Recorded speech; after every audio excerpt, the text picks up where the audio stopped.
Okay, now is the time to talk in English. So let me introduce you to José Santiago Vázquez for the Masterclass for Owners and Agencies, who is CEO Master VR, international consulting firm specializing in technology and vacation rental business, senior advisor of the vacation accommodation sector. He's a privileged person for having a global view of the vacation business after many years in the sector, and he knows as well the needs of the clients, since from his position he can see the real needs and the fantastic evolution that the world is making in this sector. He has, in one hand, the experience of working in the United States with a super fast and efficient American market, and in the other hand, he has the experience on the strong evolution that Europe is making, especially in technology. Being between the United States and Europe, with a strong background in languages and multicultural experiences, you really see the true global evolution of tourism with high expectation with what is about to happen. Let me ask you about what are the main difference based on your experience between United States and Europe in terms of tourism. Thank you. Well, that's a very difficult question because there are so many different points, and at the same time, there are so many similar things that are sharing in terms of problems in Europe and in the US. So okay. So let me introduce to you a little bit my background as well as Master VR. I have been working in the vacation rental sector for 10 years now. I started in a company, it was a software. It was at the time when vacation rental and tourism in general started to digitalize. It was the time where booking engines were not very common. Booking.com was only renting hotels. Airbnb just started. Indeed, the digitalization of the vacation rental and the hospitality in general started approximately by 2014, which was the year that I started to promote a PMS. It was a very basic PMS. A PMS at that time was a tool that was mainly constructed to manage a booking, nothing else. It was just booking. It was a calendar, and a PMS, it was called a property management system, was initially developed by hotels. And then in the vacation rental sector, as you know, the characteristics of the vacation rental sector is completely different from a hotel. A hotel is just one structure. But in the beginning, in the industry, most of our property managers were using PMSs from hotels, trying to adapt their technology in order to be able to manage the bookings, because it was really a nightmare. Majority of property managers, they used to have a wall where they just put in the keys, and the bookings were given naturally a very analogical way, but the key was there, the guest arrived into the agency, they just gave the keys, and that was it.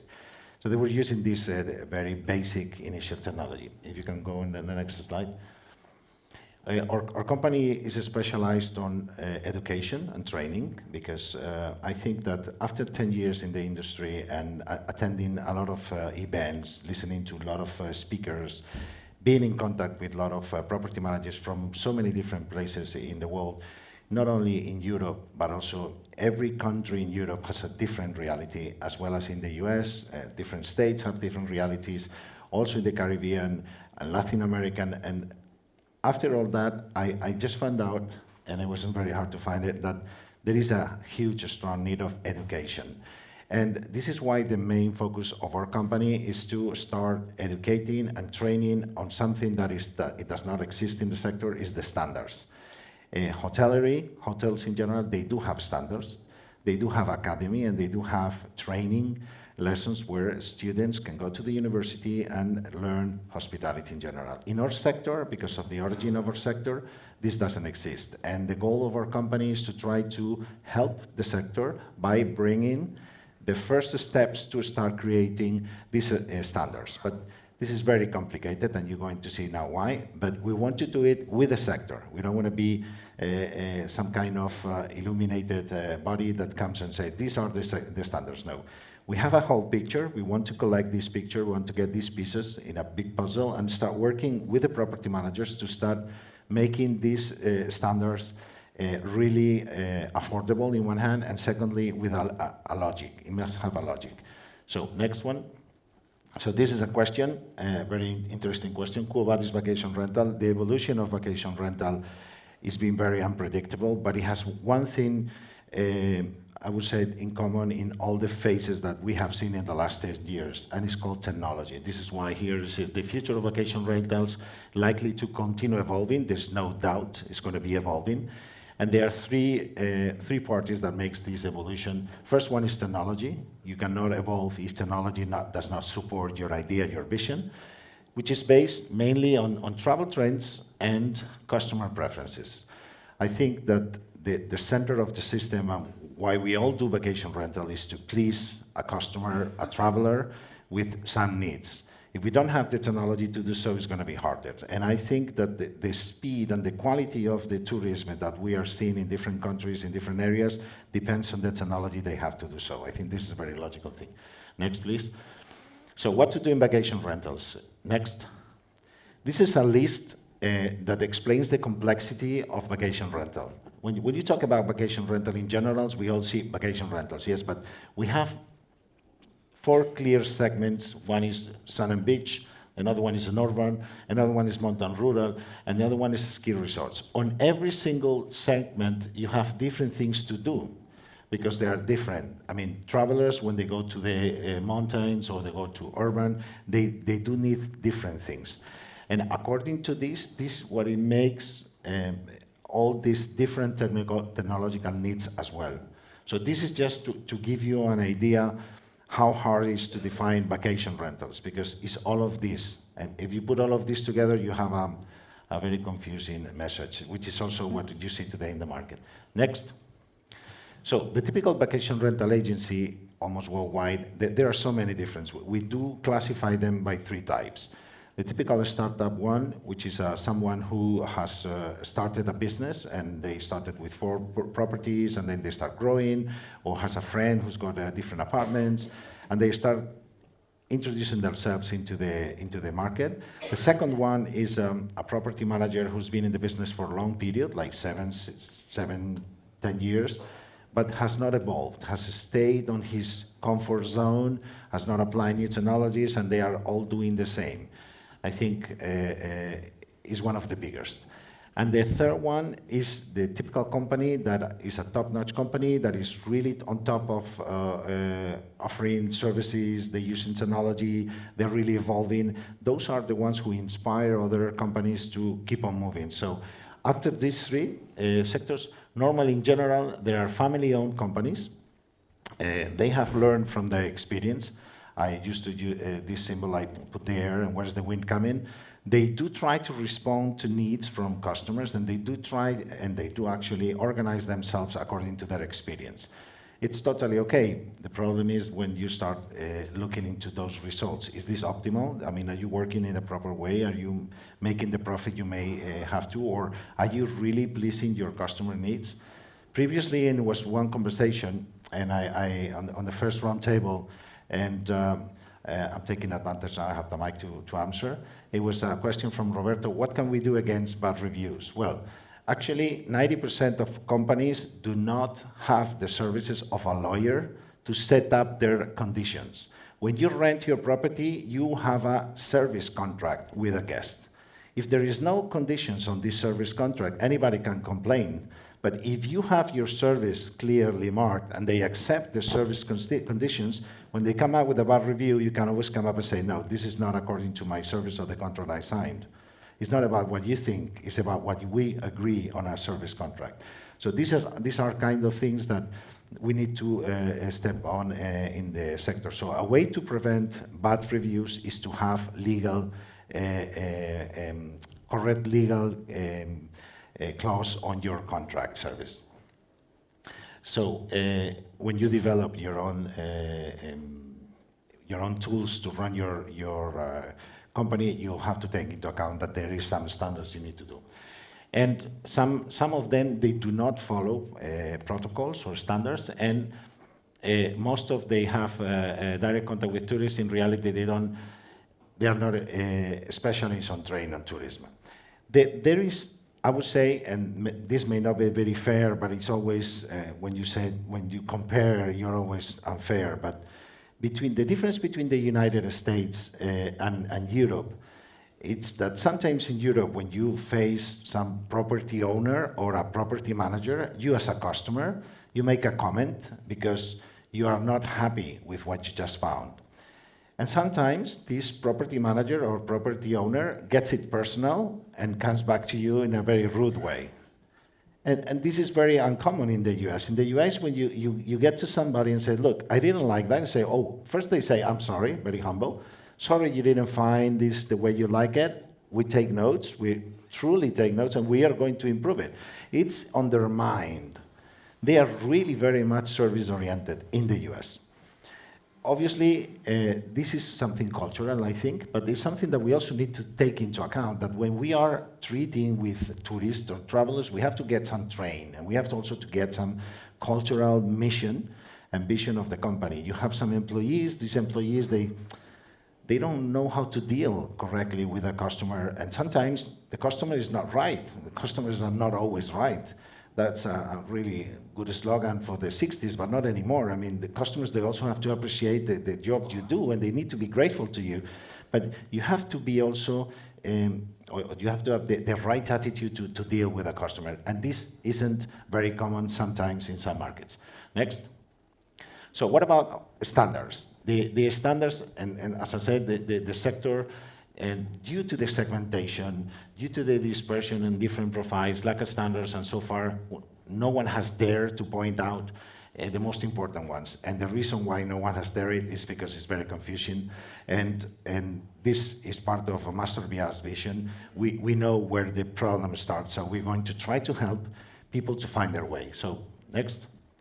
So here we go. We're gonna come up with some standards, and these standards, remember, are always supplied by technology. There is always technology behind that can help you in with.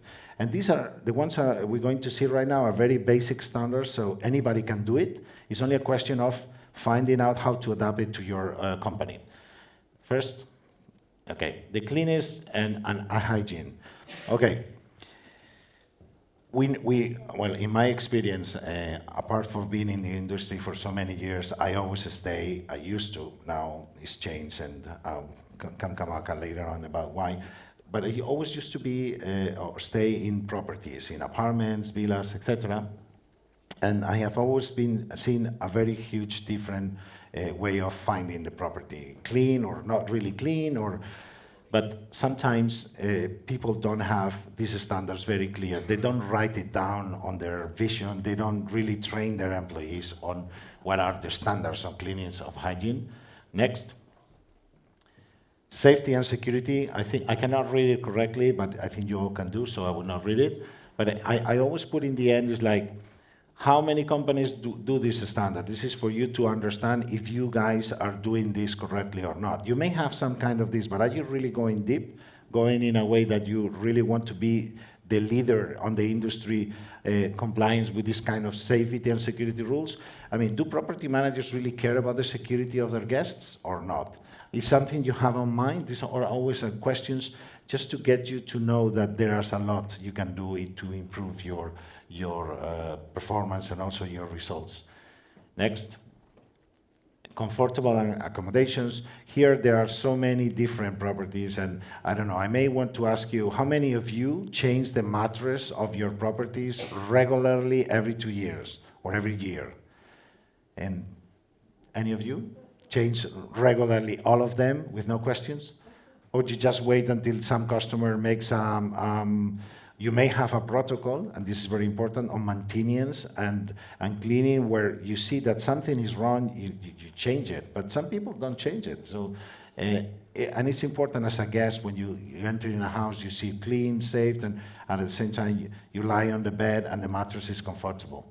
Next, the customer service. I mean, in the sector, there are so many different customer services. There are people that they just don't have. Others, they do have only during working hours and not in the weekends. I mean, as a standard, we believe that a customer needs to contact at any time the company if he has a problem. And problems are not just complaints. Problems could be somebody feels sick in the home and I need someone to help. I'm a foreigner. I am in Ibiza or any other area in the world, and suddenly I just need help. And who do I contact? I mean, the only person in reference is my company. If I call and it's an answer machine, it's disappointing. Just think about hotels. Hotels, they do have a reception, and there's always a receptionist. I think at this level, property managers do also have some kind of attention that they could use in other ways that we will see. Next. Amenities, this is very important, because in some properties, when you arrive, look like nobody lives there. It looks very impersonal. And it's okay, but it's not okay. When you get to a house or a property, you want to feel home. That's one of the main things people really like about vacation rental, because you feel like it's your home for a period of time. And obviously, when you get there and you don't even have a small piece of or coffee or tea or something that welcomes you in, it's some kind of, I'm not saying in general, or the audience today here, don't do that, but taking the closer you get to convert your properties into a home they will feel comfortable with, the better. All these different standards we are seeing are always supported by technology. I will make a resume at the end of it, so it will also make some clear. Next, accessibility. Well, this is a point, and I don't think many properties are, even if some legal requirements makes to have some accessible properties. But in Europe, also in America, but in Europe right now, the people are aging, and the more and more you have senior tourists traveling, and they have disabilities, and they have difficulties on getting into the bath. For example, you can still have some bath tubes in some apartments where the standard should be a shower. I mean, these old people, they may have an accident if they don't find proper or accessible accommodation. So accessibility is also a key point and should be in all standards. You should be accessible 100%, not just 30%. 100% because you should be ready to host any handicapped person or a senior traveler that is increasing, that they really need some specific architecture in the properties, like in bathrooms, in kitchens, etc., etc. Say it again. Sorry, next. Housekeeping services. This is something very, I don't know, in the industry in general, you have a checkout. At the checkout, there is a cleaning thing. There is a cleaning service you pay for. But most of companies do not offer you the possibility of have some intermediate cleaning, changing towels, linen, or even a clean every day. This is something should be offered. It should be on the offer as a service from the company, because the different reasons why people may want to have these cleaning services. So the fact of not having them may not be a standard in the future. Next. This is a very important, and I think is primarily a big lack in the industry. It's like people are coming to your property. Remember, before we had the segment, the things to do in every property. So what to do in the place where you go. You should be able to be a host that also recommends and also provides very good information, especially for travelers, so where to find the things they may want to find, the experiences they may want to have. Also good recommendations, not just a piece of paper, a map, or a book, a guidebook, but things that they really make their journey and their experience in your property as a good one. I mean, I think that in a period of time when Airbnb was pushing super hosts, they were educating hosts to be really the ones who welcome people on their homes, and they were really very helpful to help them to integrate in the community, walk around, have experiences. And somehow, this used to be a very good one. Now they don't do it anymore, but I think it's a good standard of the industry that you provide information, high-end quality information, and you provide to the guests that are visiting you. Next. Well, I think this is a very it's a topic that obviously not in every country and every sector they are aware of. I think here in Ibiza, you're specifically very concerned about this because the lack of resources and the quality of resources makes the need that we have to act in a very sustainable way. Sustainability is not just eco-friendly, or is not just a greenwashing image.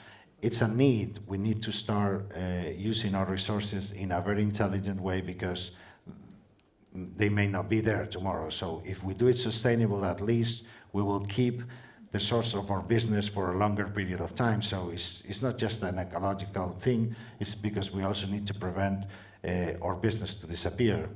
So environmental and sustainability must be a standard, and must be, like, I would say, it should be applied. In fact, we heard this morning that in the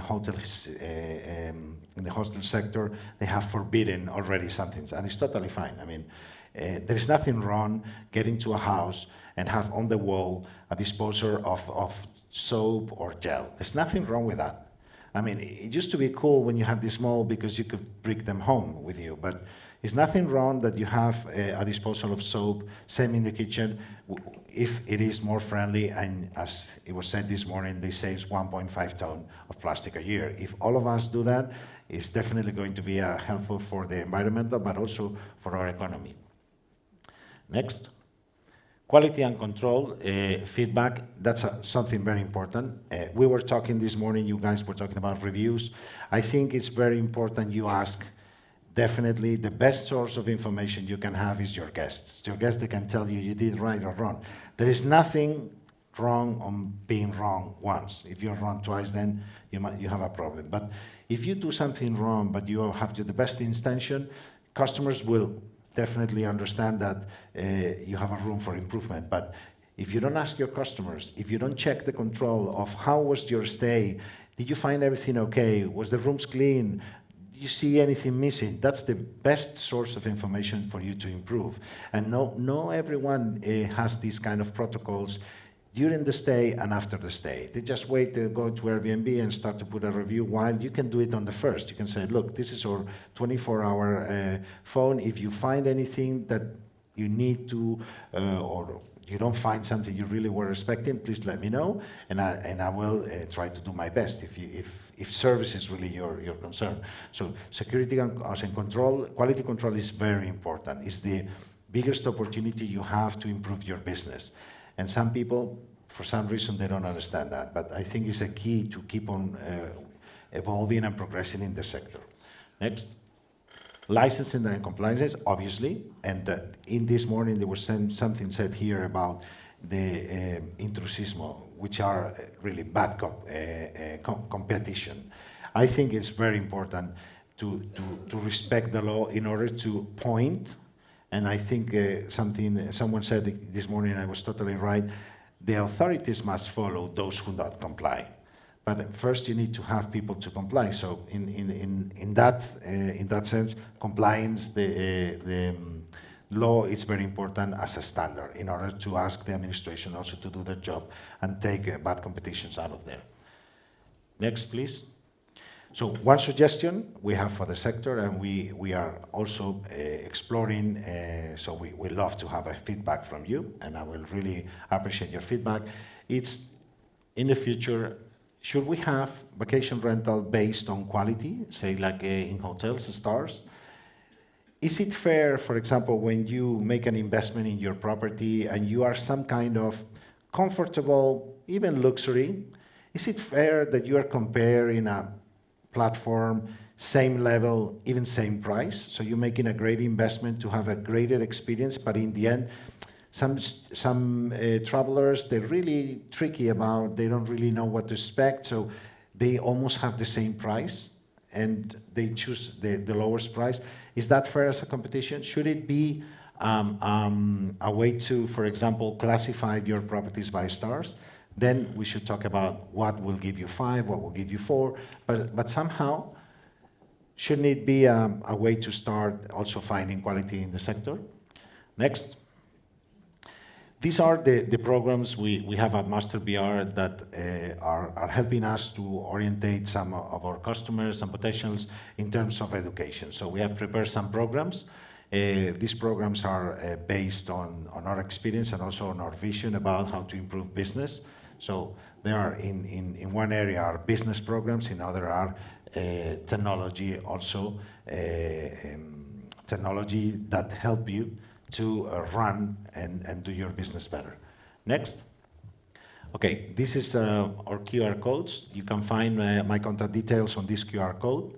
If you put your name and email, I will contact you back because it's a very interactive QR code. It will open a window. You can put your data, and then I will contact you back. And to end, as promised, one of the things we do in Master VR is we advise people on technology. We don't actually influence too much. What we do is we do analyze your needs, your vision, your company, and then we come up with what kind of technology is better for you to use.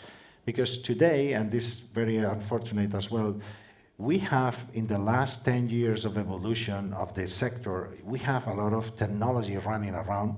So it's very confusing to find which technology really will help me to go, first of all. Secondly, you have some technology that are not really aligned with the evolution of the sector. So the sector itself is evolving, but those technologies are not evolving, so somehow they keep you back and they don't allow you to grow or to evolve as well. And third, what we do is we present these technologies and we ask the technology providers to do a proper presentation of their technology. So what you have today in the market, when you are looking for a technology, you contact a company and they give, yes, we have everything you need. They show you the software and then they tell you it's the best software in the world, and in the end, there is something missing because they don't take enough time to understand who you are, what your company is looking for, what are your real needs, what problems do you want to solve with the technology. There are so many different types of technology, and there is unfortunately, one common thing is there is no technology that has everything. That doesn't exist.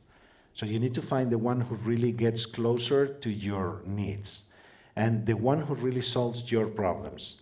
Most of technology providers will tell you, well, nobody does, so we don't do it as well. Yes, but do you solve my problems? Yes, then I'm happy to work with you. If not, I'm not happy to work with you.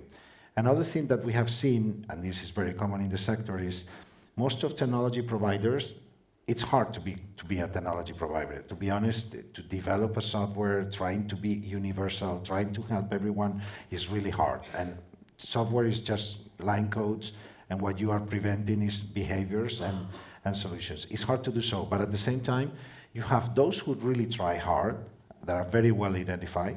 You can find a software provider that are listening to your needs, trying to evolve, they have roadmaps, and there are others that they really don't care about what your problems are, all they want is your monthly fee and that's it, that are also identified.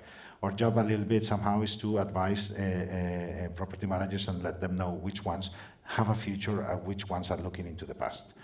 And nothing else. If you have some questions, I'm happy to respond.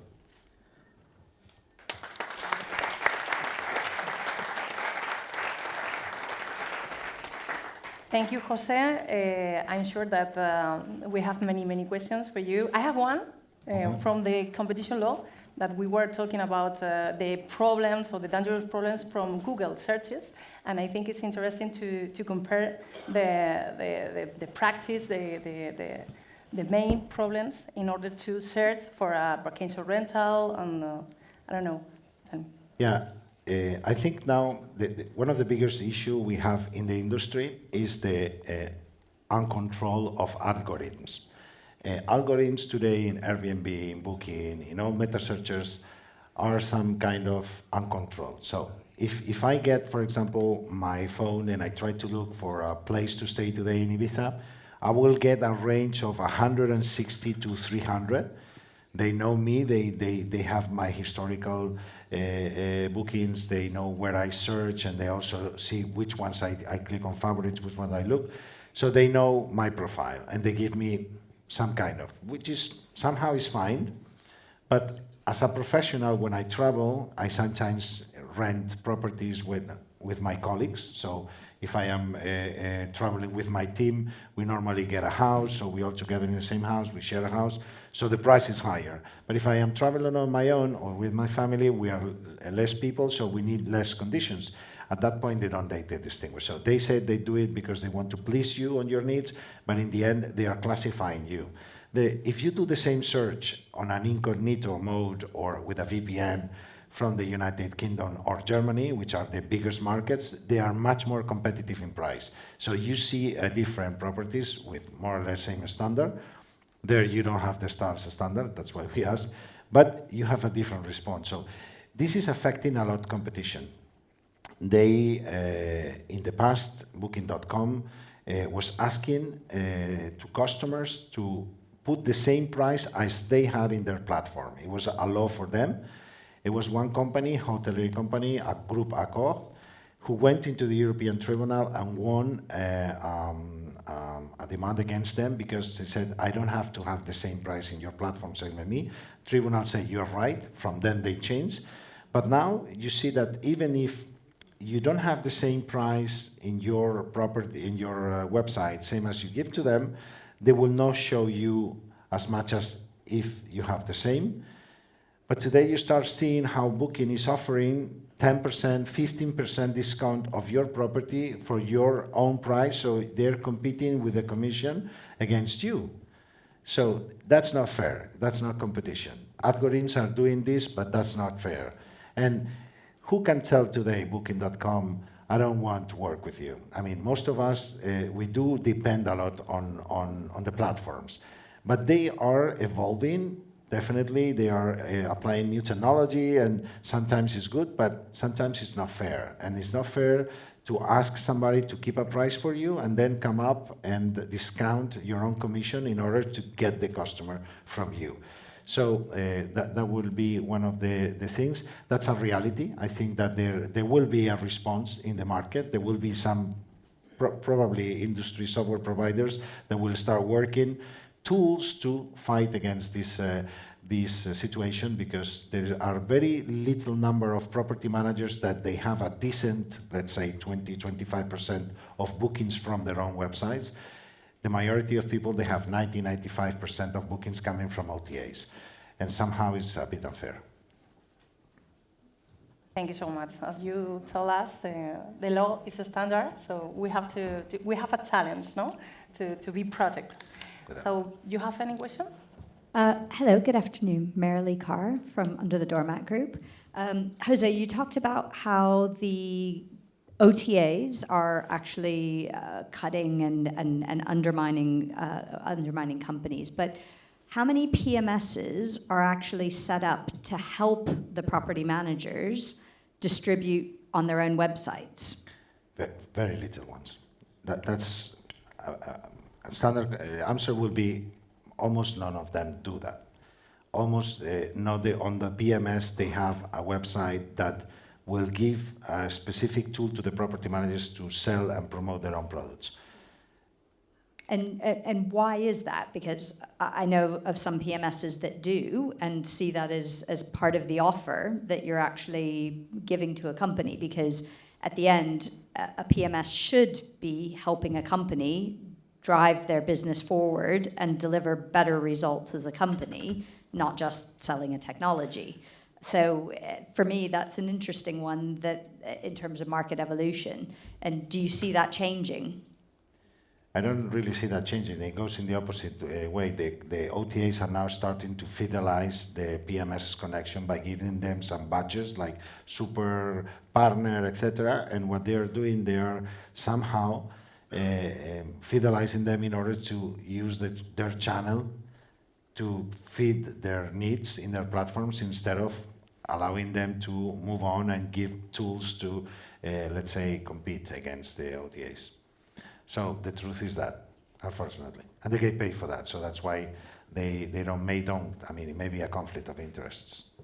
No, fair play, and great that there are people like you who are able to help us understand better the choices. Mm-hmm.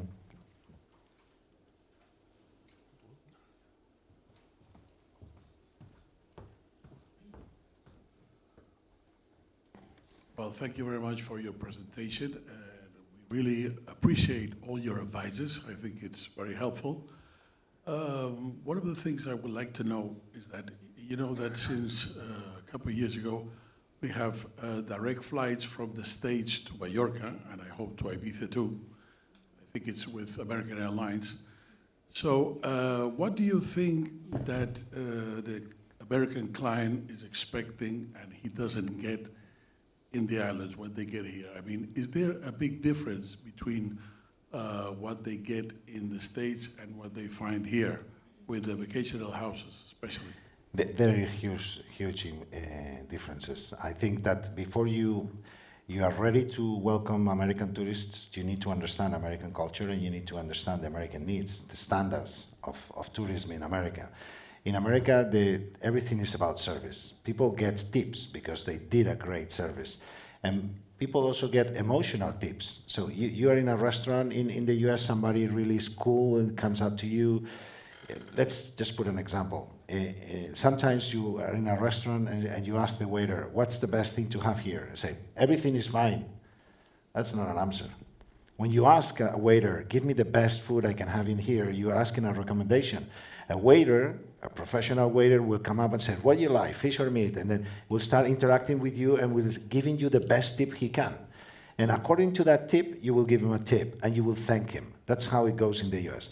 In here, sometimes you do have the same service and people are friendly, etc., but you don't give tips because in Europe, people don't give tips. Or Europeans don't tip waiters, but Americans do. So when Americans do tip, sometimes people understand that the interaction they had a value. I think destinations like Ibiza are obviously very interesting for welcoming American tourists, but at some level, we need to get ready, prepare on knowing exactly how to please American tourists. American tourists in general are very, very grateful. They tip people, but they also thank you and they give you good reviews. This morning, in this conversation, it was said, reviews are a great tool, and this is very American. American, they like transparency. And transparency means you were in a place and say, this is horrible, this is good, but people are honest when they're doing the reviews in general. You always have people who are fakes, but and we have seen here in Europe sometimes, like in TripAdvisor, where people use reviews to compete against somebody, give him a bad review, or people use reviews to blackmail somebody. It's a different thing. In the US, people are more likely to give you a tip, and in the end of whatever service you do, they come back to you very honestly and they say, look, I didn't like this because of this, this, and this. Obviously, you see the way people approach you, if they have good intentions or not. But in general, they do. So I think in Spain, we have a great level of tourism in terms of services and everything. We should be ready to get Americans, but we should understand a little bit better the psychology of the American tourists. They spend a lot of money. Americans, only 20% of Americans, they go abroad.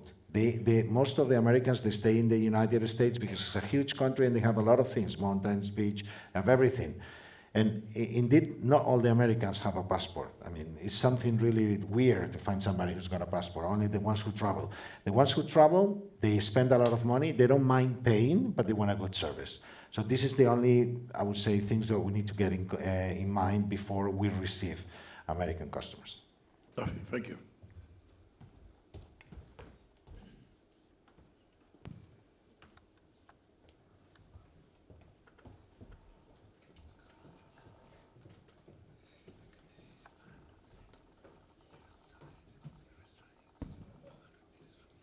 Hello, thank you very much for all the information. Now, one of the things you mentioned in there was things like giving a personal service or giving recommendations when people are here and knowing a little bit more inside information and giving them something that they remember that maybe they can't get from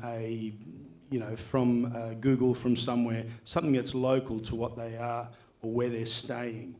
How important is that initial, for instance, check-in process, the process of coming through and the contact, because the trend is less personal contact, more automation with the checking, with the booking, the check-in service, the contact through, and leaving the property and things like that. The trend is more automation, less contact. Being a company that still has a lot of contact with our clients, how important is that, and how you know, how much should we really be using that as a tool? It's a big dilemma between quality and quantity. Quality, I will put it on first.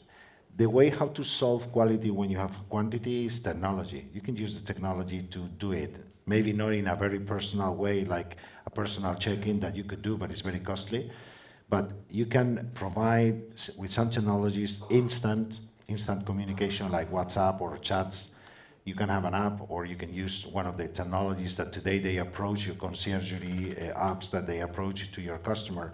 The important thing is that they know you are there, and you prepare for them some good tips or advices that you make them know, and you make sure they read before arrival.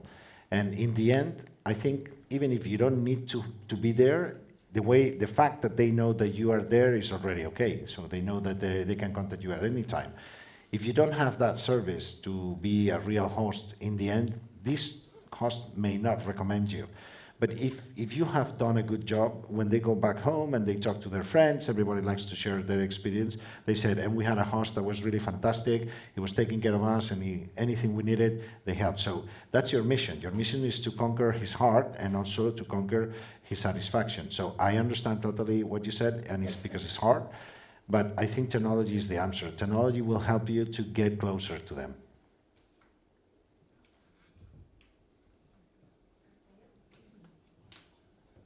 I have a question. What is your opinion about flexible pricing? You know, the hotels have flexible pricing. They offer their rooms for different prices the moment that you book. Some OTA says that our sector should be doing the same. We, as a company, we don't work with OTAs. We only work with our own website, and clients can only book through our own website. Do you think that in our sector it's important to have a flexible pricing, or do you have the opinion that you should stick with the prices that you have and maybe offer a discount if people contact you, or should you be offering different prices during the year, so depending on the moment of booking? It's a very complex question. You cannot answer in yes or no. It's very complex. I have my own opinion, thinking on sustainability of your business. The more sustainable prices you have, the better. What we have seen in the industry these last 2 years, the prices going up so much, people are making a party, you know. After a party, there's always headaches, you know. So people are now making party because prices are so high, and they're also following some technologies that are not thinking in future terms. So if today Ibiza becomes super expensive, next year people will go to Croatia, will not come to Ibiza. So in terms of pricing, in my opinion, you have to make your own calculations, see what's your revenue per property. That's also very important. Some technologies you have in the market, they do give you revenue, like hotels. It's totally different. In the vacation rental, you see profit per property. You don't see revenue as a company because you want to know which properties are giving you great revenue or not. And about your pricing, you need to have a very clear ideas about how much you want to obtain. I mean, you may be flexible coming down if market is down, but going up because market is going up may be risky because maybe people will put away other options next year. I can come to Ibiza, have a great summer, and suddenly I say, this was super expensive. I cannot afford to come next year, so I will not come. And pricing is a very sensitive thing, so you need to calculate these future business strategies you want to implement. Flexibility, who benefits the flexibility of the pricing? I think sometimes it benefits the travelers when it's a competition, a true competition, and sometimes benefits the OTAs that they may want to come up on pricing and get more commission. Yes, that's fine for the OTAs, but it's not fine for you. If you're selling your property overpriced, you're going to have a problem next year, it's for sure. I think it's a very common sense. So the question is very hard because you need to understand also what your business vision and also in which segment you are. You're an urban area, you're a sun and beach. And I think price is definitely a tool you use to be sustainable. And the highest and lowest, the worst. You should have your calculation, have your pricing idea, and moving around very little up and down to compete, but that's it. You can sell a room of 100, a room or an apartment of 100 a night and sell it at 300 because the market, well, yes, you can do. You will get the money, but then maybe next year you won't get anyone. Another question is also related to this. So you also think that the prices of the houses that you offer should be the same on each channel or each website that you are offering them on? Or do you think that a house can be cheaper on your own website than if you offer it on Airbnb or on Booking? Well, definitely, if you are expecting to have a certain amount of money per night, you are the owner of the property, you should decide what to offer in your website. If you want to put higher price on OTAs to be more competitive, is your decision. The second thing is that by calculating how much you want to earn, going up and down would depend on market. You have some very good technologies today that they tell you the price, average price in the market. That's information you can use, but use it with mind to sustain your business. And to your question, me voy a mojar. I will definitely fight against OTAs. You have 15% margin on your website, so you can play with this 15, 18% in some other cases. You can play to fight and keep your own. You need to try. But in another hand, you also know that you have the OTAs, and they have a business, and they also bring you business, so it's a balance between trying to get the maximum of bookings for yourself, but also being part of the market. Thank you very much. You're welcome. So there's two main options as a villa rental company. One is to use the listings platforms that have been spoken about a lot today, Airbnb, Booking.com, and all the others. The other is to invest really as an acquisition tool is Google. What's your view on Google for the future? And the reason I ask that is cost per click for our campaign went up by 40% to 45% inflation this year based on supposedly, well, it's based on the Google perception of demand, whether that's reality or not reality. But that was a big hike. And the concern is if that happens again, it becomes unprofitable to advertise on that platform. Yeah, well, Google used to be a meta search. Now it's a marketplace. When you see results on Google, the first 3, the first 4, and the last 4 are sponsored, means paying clicks.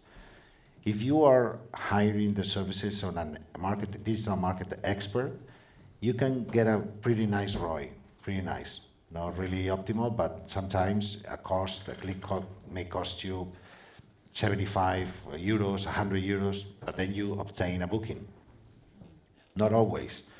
You need to have a very well combined technologies. The one who does the digital marketing and your booking engine. You are driving traffic to your site.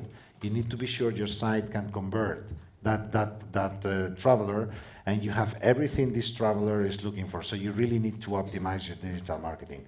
You have a lot of digital marketing agencies that they sell you services, Google campaigns, etc., but they're not really optimized. They're not experts. You're spending a lot of money, and your ROI is really low. If you want to bet, you can do a good job in Google. Google will bring you. But recently, I saw a presentation of some guy from Google saying that Google Travel was doing super well, and then 74% of travelers that were looking on Google. I have my doubts. I don't know if today in the industry, travelers think more on OTAs. They did their job, they did well. I mean, you think about Airbnb, you think about Booking, where you want to look for, and sometimes you go on Google just to look for the property owner, or the manager. A lot of travelers, when they see a property in Airbnb, they then go to Google to look for. So they may be a chance for you to be seen, because obviously there, if you are doing Google ads, you will be on first position. So it's a chance to do. But it's something you need to study, and also with the advice of an expert on digital marketing. Someone who really can give you exactly what's the ROI of your investment. If you don't check that, it will cost you a lot. We analyse things very carefully and with various digital experts, and there's CPC and CPA, and we look into that very deeply. I was wondering whether you had a perspective on Google itself, because the swings in CPC, which is out of our control based on market demand supposedly, it's a significant jump what happened post-COVID, supposedly due to a huge jump in demand. But Google can hold you to ransom a little bit. It can be like heroin, a drug you've got to stick on. So I don't know if you have any views on where Google inflation might go, not just only in our sector, but elsewhere in other advertising sectors. Sorry, I didn't get the question. So really, your view on Google is a critical acquisition platform. If you choose, Yeah, I'm not really critical with the acquisition platforms, but I'm putting the reality on top of the table, and that doesn't mean that I am against it. In the end, is what you have today. Let's put the cards on top of the table. These are the cards, so this is the situation. It's better for you to know what the situation is. That way you can choose better on your, not specifically critical. I think that some acquisition platforms are needed. Indeed, they popularize this business. 5 years ago, let's say 10 years ago, vacation rental wasn't that popular. People used to contact property owners by newspapers and some small adverts that people put on windows, so this changed a lot. They have invested a lot of money to digitalize. The thing is that now they're also using some algorithms that are making this market totally different. It's not just, I bring you a customer. They charge you also for the cleaning. They also ask you a commission for the cleaning. I don't think if this is fair, because most of the property managers, they use the cleaning fee to pay cleaners. Why should they pay a commission to the OTA? I don't know why. I don't know why people pay that, but those are the situation. An alternative could be Google, but I also think that people should start making their own sales channel and promoting their own products on their own sales channel, because Google also promotes local businesses. So if you do have a good marketing and you do have a good website with a booking engine, you may be able to compete at least 20, 30, 40% of bookings, and you will be having more income, less commissions.